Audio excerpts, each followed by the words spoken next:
Gabriel Fernandez was born in 2005 in Palmdale, California. At just 8 years old, his tragic story became one of the most shocking examples of child abuse in recent history. His face, his smile, and his innocence were later known around the world. But for much of his short life, Gabriel was forced to live in silence and pain. During his first years, Gabriel lived with his grandparents, who gave him care and stability. Neighbors recalled that Gabriel seemed happier under their watch. But in 2012, against the concerns of relatives, custody was returned to his mother, Pearl Fernandez. That decision sealed Gabriel's fate. When Gabriel began living with Pearl and her boyfriend, Isauro Aguirre, everything changed. Instead of protection, he entered an environment of cruelty. Prosecutors later revealed that he was beaten with belts and metal hangers, burned with cigarettes, forced to eat spoiled food, locked in cupboards, and shot with BB guns. At times he was gagged and tied up for hours.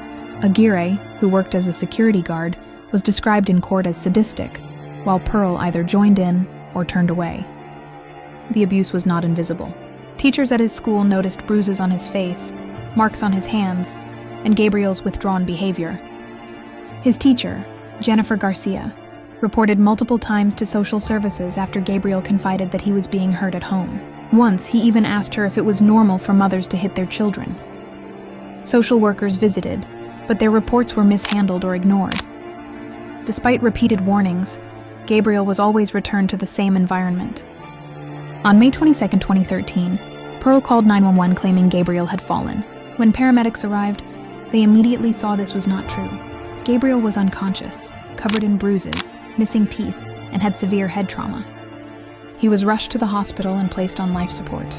Doctors described his body as one of the worst cases of child abuse they had ever seen.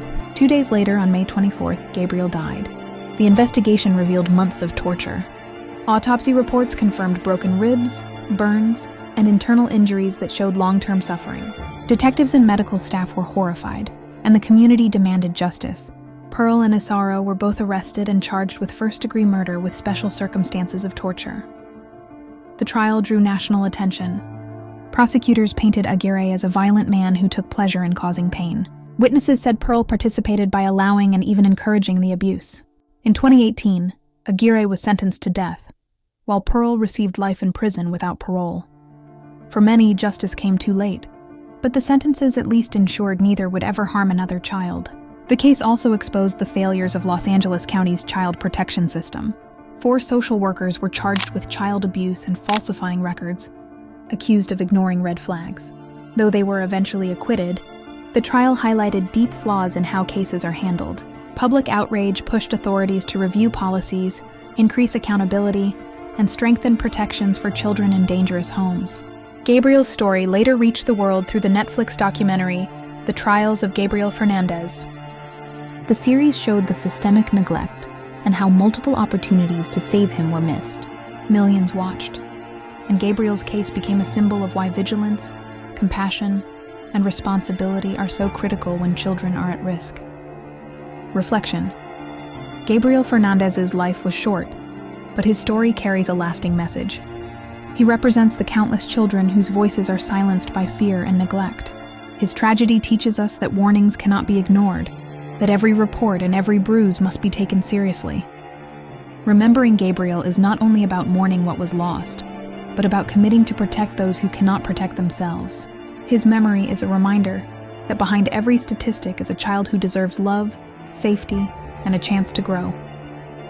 Justice came late, but his story must continue to inspire change so that no other child suffers the pain Gabriel endured. We summarize real crime stories in just a few minutes. If this video moved you, subscribe and share this channel.